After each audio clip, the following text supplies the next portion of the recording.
এক 3 মাসের বাচ্চা মেয়ে। তার মা তাকে ঘুম পাড়িয়ে সে নিজে জেগেছিল। কিন্তু কেন? ঘরের একমাত্র দরজা ঠিকভাবে লক ছিল না, কারণ তার স্বামী এখনো কাজ থেকে বাড়ি ফিরেনি। ঘরের মধ্যে ছিল শুধু বাচ্চা মেয়ে এবং তার মা। রাত 1টা।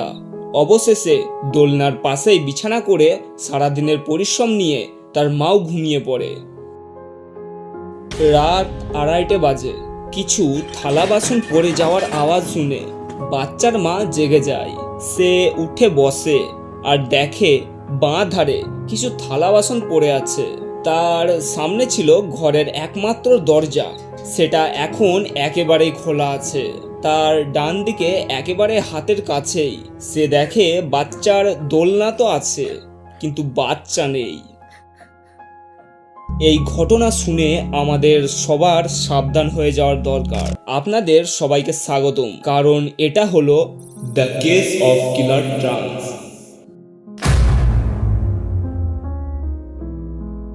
3 মাস আগেই সচিনের বাড়িতে এক মেয়ে সন্তান জন্ম নেয়। তাদের পরিবার সাধারণ একটু গরিব ছিল। তারা মুম্বাইয়ের স্লাম এরিয়াতে থাকতো। 8 জুলাই 2021।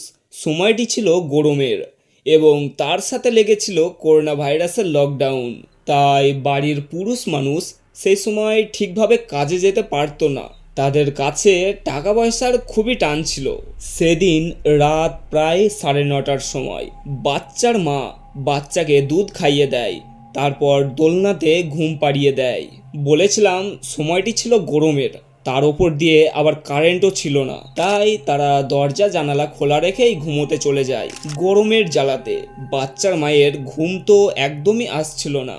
যেমন তেমন করে রাত 1টার কাছাকাছি বসে বসে কাটিয়ে দেয়। অবশেষে সারাদিনের বাড়ির কাজে ক্লান্ত হয়ে ঘুমিয়ে পড়ে। 9 জুলাই রাত প্রায় 2:30টার কাছাকাছি বাচ্চার মায়ের বাসনপত্রে পড়ার আওয়াজ শুনে ঘুম ভেঙে যায় এবং সে উঠে দেখে তার পাশে তার একমাত্র বাচ্চা নেই। 3 মাসের বাচ্চা না হাঁটতে শিখেছে, না হামাগুড়ি দেওয়া শিখেছে, তাহলে সে গেল কোথায়?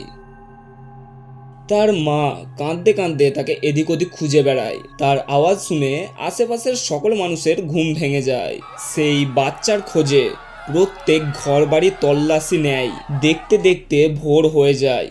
সচিন বাড়ি ফিরেই এই খবর শোনার জন্য একেবারে প্রস্তুত ছিল না। সকাল হতে বাড়ির মানুষজন চলে যায় থানায়। সেখানে পুলিশ তাদের জিজ্ঞাসা করে, সেদিন বাড়িতে কি কি করেছো?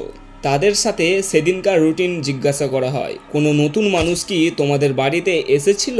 তখন বাড়ির মানুষজন বলে ওঠে, কাল সকালে একটি ছোট্ট ঝামেলা বেঁধে গেছিল।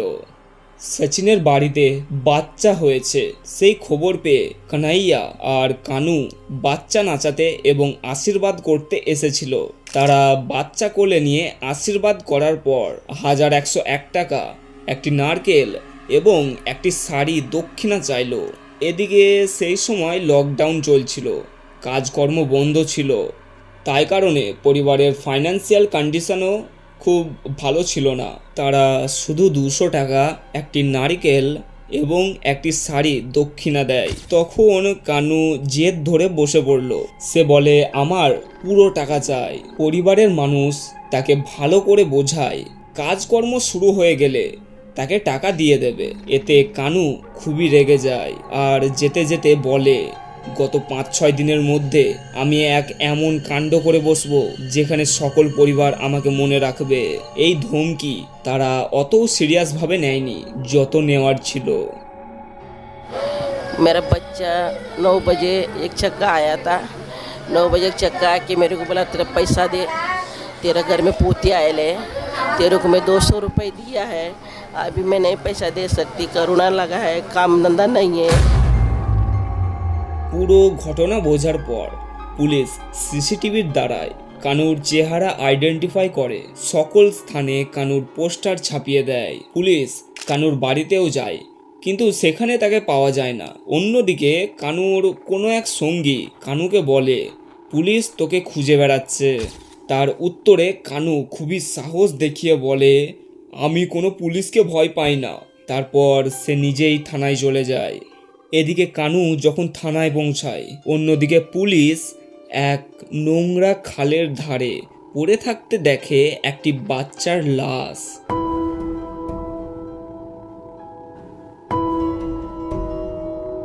সেই কাদামাখা লাশকে পরিষ্কার করে দেখা হয় এটা সচিনের বাচ্চা, যে হারিয়ে গিয়েছিল কাল রাতে।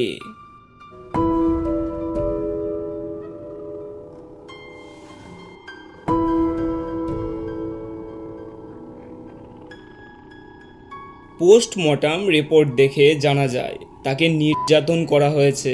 পুলিশ তার উপর লাঠিচার্জ করিয়ে তার মুখ থেকে সত্যি কথা বের করা হয়। বাচ্চার মৃতদেহ পাওয়া গেছে, তাই তার কাছে বেশি পাছাপামো দেখানোর সুযোগ ছিল না। কানু সব কিছু বলে দেয়। তাকে সম্পূর্ণ টাকা দেওয়া হয়নি বলেই সে এই কাজটি করেছে। রাত 2টোর সময় যখন সবাই ঘুমোচ্ছিল, তখন চোরের মতো লুকিয়ে লুকিয়ে ঘরের মধ্যে গিয়ে বাচ্চাকে তুলে নেয়। সে বাচ্চাকে নিয়ে যায় নিজের বাড়িতে, নিজের ঘরে। তারপর কানু বাচ্চার সাথে ঘেন্না কাজ করে এবং তাকে নোংরা খালের ধারে ফেলে দেয়। সেখানে পচা জল আর গভীর কাদায় ডুবে শ্বাস বন্ধ হয়ে মৃত্যু হয়ে যায়। কানু ছিল একটি হিজড়ে, মহিলার রূপে সে ছিল একটি পুরুষ। কানু এই সব কিছু এই জন্যই করত যে এলাকার সকল পরিবারে এক ভয় ঢুকে যায়। তার নাম শুনেই সকল মানুষ যেন ভয় পায়। তারপরেই কোনো খুশির সময় কোনো বাড়িতে বাচ্চা জন্ম নিলে সে গিয়ে তাকে আশীর্বাদ দেবে। দক্ষিণাতে সে যা চাইবে তাকে যেন তাই দেওয়া হয়।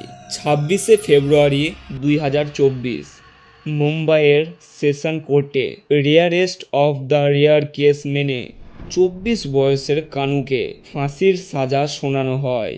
এমনটা ভারতের মধ্যে প্রথমবার যে কোনো হিজড়েকে ফাঁসির সাজা শোনানো হয়।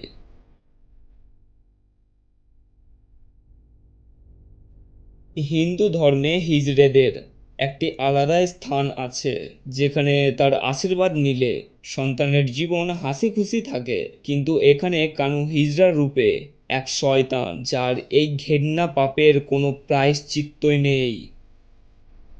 নতুন চ্যানেল, তাই সাপোর্ট করিও এবং দেখা হচ্ছে এর চেয়েও কোনো ভয়ঙ্কর ঘটনা নিয়ে।